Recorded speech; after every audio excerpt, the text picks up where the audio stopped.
In this episode, we talk about how to get your offer accepted in a very competitive real estate market.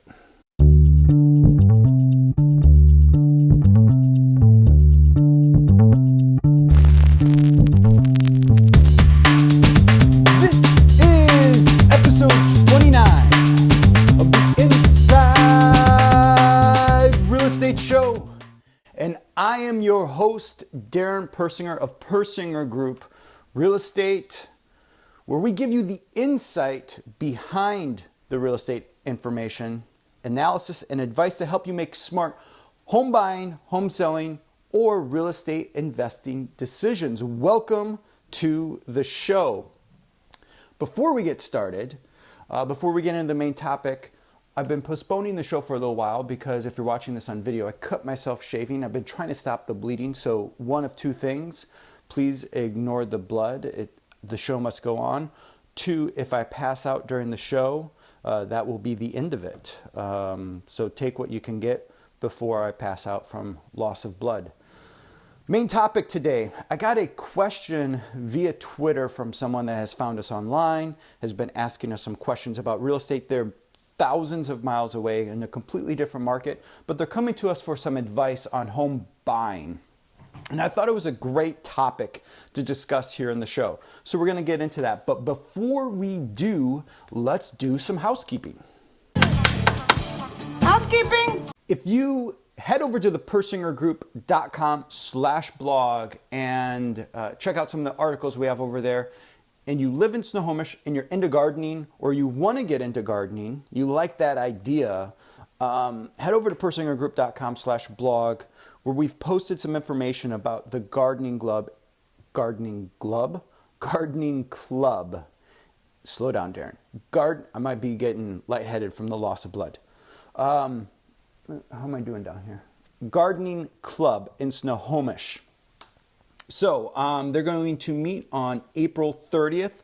So the show should be coming out with plenty of time for you to get that into your schedule. Head over to persingergroup.com/blog to find out more about the Snohomish Gardening Club. So main topic today, great question came in, how to get offers accepted, competitive markets. Let's just get into this main topic.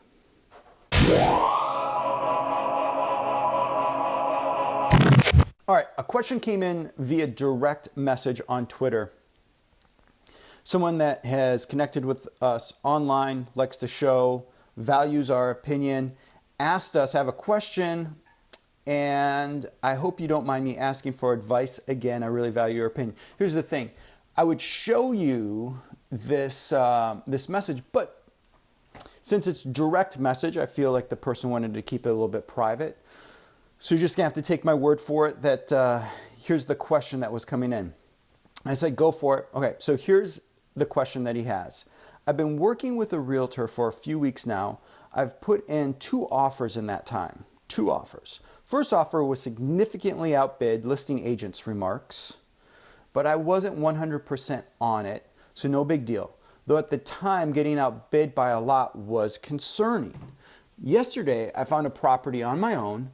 The realtor scheduled a walkthrough for that afternoon. I checked it out. I'm in love with it. Checks all the appropriate boxes of the things I want. Good location, price. We do the paperwork for an offer. He's asking me what I'm thinking of offering. I'm a first-time home buyer, and I remember lowballing it the previous time, so I just say the listing price. Again, I'm outbid. I'm really upset. Who's responsible for suggesting how much to offer? He knows I can go to X. Not going to tell you the number. And this place was listed at X. Okay, so great question, and let me answer that by starting off with this. So besides recently writing these 2 books, one for buyers, one for sellers, a few years ago I wrote a book for real estate agents. And the reason why I bring this up, because understanding the type of market that you're in helps you understand the type of real estate agent that you're going to be dealing with, right? You've heard of the idea of buyer's market versus seller's market. Buyer's market means it's a good time to buy. Seller's market means it's a good time for sellers. The reason why this is important is because you need to understand that if you're dealing with a real estate agent, what type of real estate agent you're dealing with. And let me explain.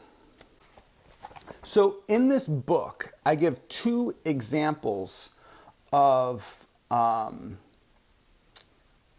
the reality that real estate agents deal with when they're getting into the business. So someone who's not currently a real estate agent, right now, they're hearing all over the country, probably in the market where this question came from, definitely in the market that we're in, how hot the market is. There's multiple offers on every single property. Properties are selling for more than asking price. Non-real estate agents hear this information and they think to themselves, easy money. This is easy money. I got to get in on some of this. So 2 things that I reference in this book is, one is from an article, online website called slate.com that they call the zero profit condition.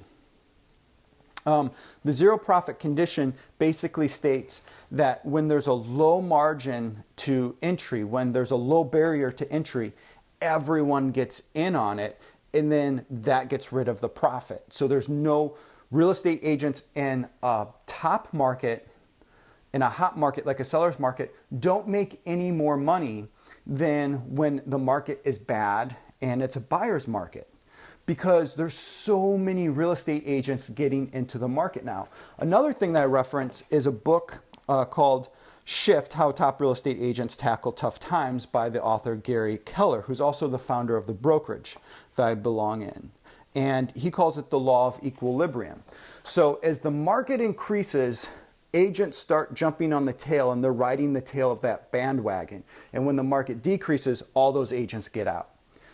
The reason why that's really important to understand, it's so significant to understand, is you need an agent that has a certain level of experience and a certain skill set, even in this, what we would say is a easy market or a good market.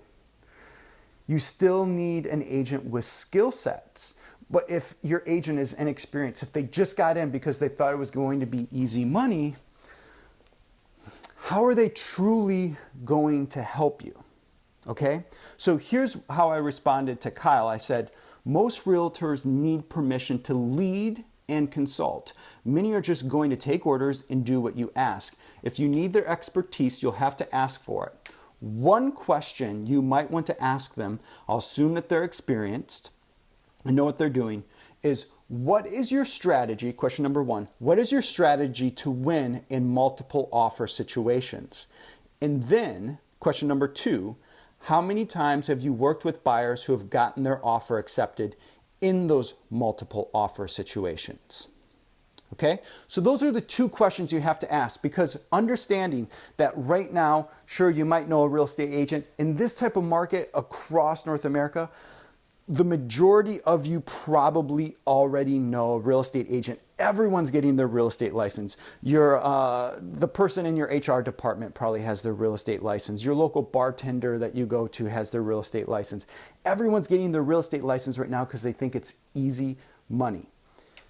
In this kind of situation for a buyer where the market is super competitive and you want to make sure that you get your home, but you don't get screwed by overpaying or getting into a property that's not a good property for you, you need to find an agent that can answer those 2 questions.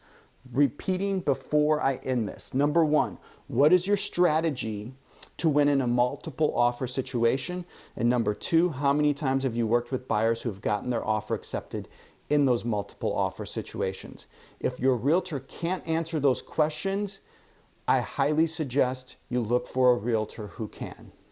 And always, I remind you, home is what you make it someplace you love.